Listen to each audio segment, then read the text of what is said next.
Hey guys, it's Sam with Celebrity Workout Routines. Welcome to the video. Pleasure to have you guys aboard today. In today's video, we'll be discussing Gwen Stefani's diet plan. Before we get into it though, just want to let you guys know if you do enjoy the video, I'd really appreciate it if you guys could give the video a like or subscribe to my channel. This gets me a better feedback on what type of videos to make in the future. Alright, let's get into it. All right, so the best type of diet to get this type of physique is going to be a low carb diet, since the goal here is to go for slender yet toned. You're going to want to restrict calories, carbs, all these unwanted sugars and processed foods while also having a high protein diet so that while you are trying to lose weight and get that slender look, you're going to be maintaining your muscle mass. And that's best achieved with a low carb diet. Essentially, when you restrict carbohydrates, for a extended period of time, your body starts to use different metabolic pathways in order to burn fat and use for energy. So, low carb diets are hard. So I'd say the best way to start is by doing a cyclical diet, cyclical carb diet. So essentially what this is going to do is you're going to have 5 days of low carbs with 2 days of high carbs. All right. So by low carbs, that can range for everyone from anywhere from 20 to 100, just kind of what listen to your body, whatever feels comfortable. If you start feeling sick or sluggish or tired throughout the day, then you can always bump up the carbs a bit.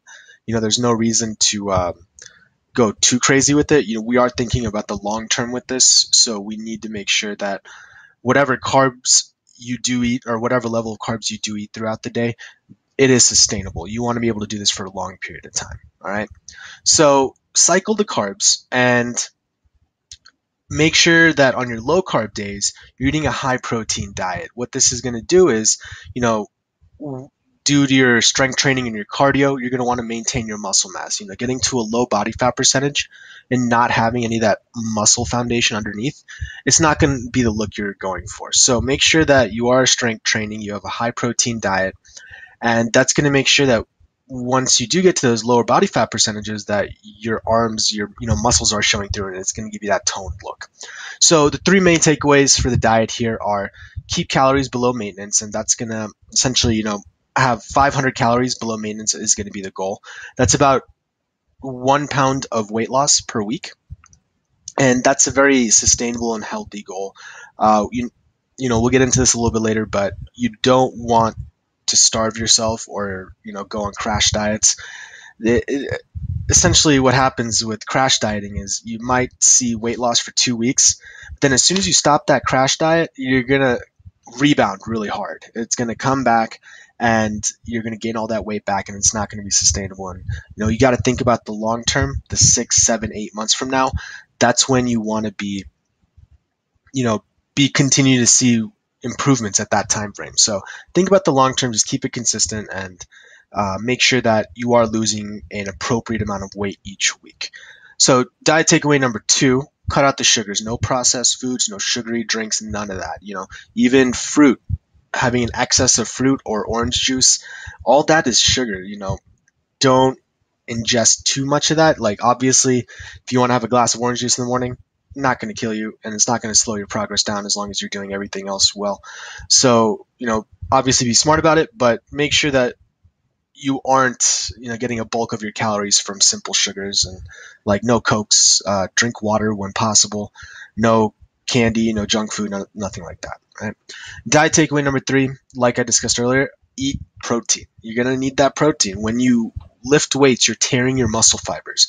So by giving your body a surplus of protein, you're going to be not feeling as sore. Your muscles are going to be repairing quicker.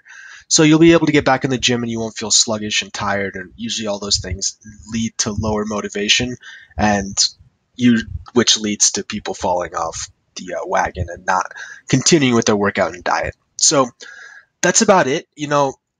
Again, like before, when I said it's about the long term, it truly, truly is. You just want to stay consistent, you want to stay focused, and you want to think about the long term plan. This got to be a lifestyle change. It's not a fad diet. It's not about 3 weeks from now for some party that you're going to. You want to make these changes for the long run. And if you approach it with that mindset, then, as soon as you hit your goal, you'll won't be any different to maintain it for 2 years, 3 years, 4 years, 5 years. Like down the road is what you want to think about. So that's it for today, guys. I hope you guys enjoyed the video. Again, if you enjoyed the video, please give this video a like or subscribe to my channel. Gives me some great feedback on what you guys are enjoying. All right, catch y'all later. Thanks. Peace.